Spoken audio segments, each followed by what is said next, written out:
So I recently saw a friend reading this book, 48 Laws of Power, and she said that it was worth a read.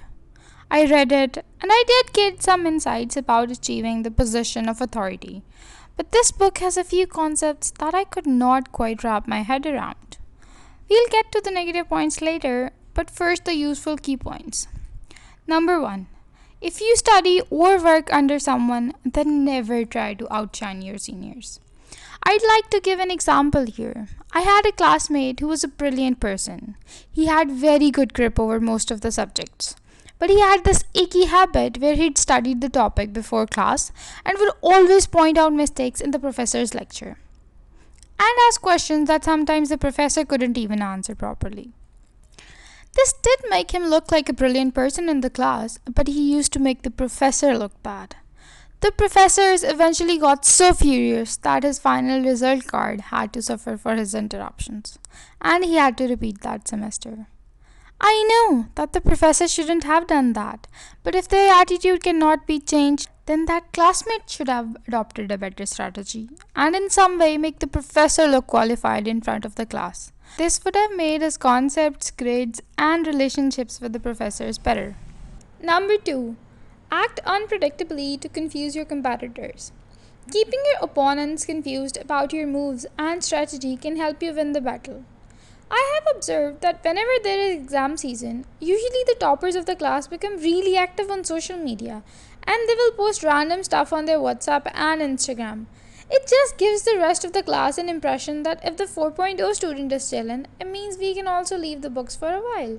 But the reality is that they've studied the whole day with their cell phones turned off and just turned them on for 5 minutes.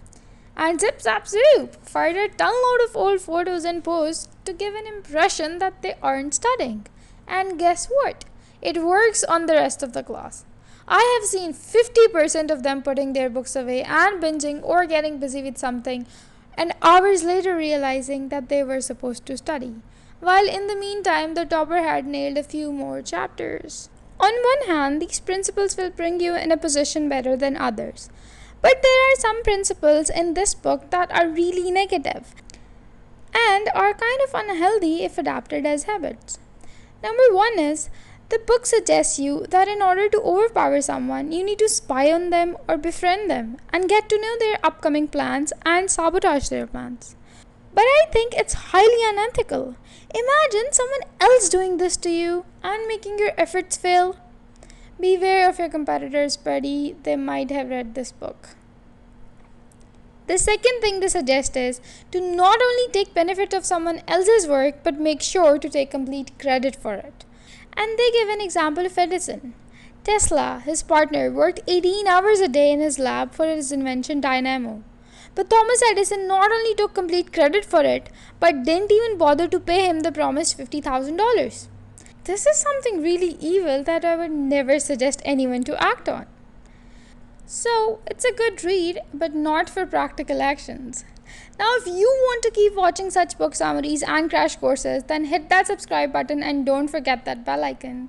Have a productive day.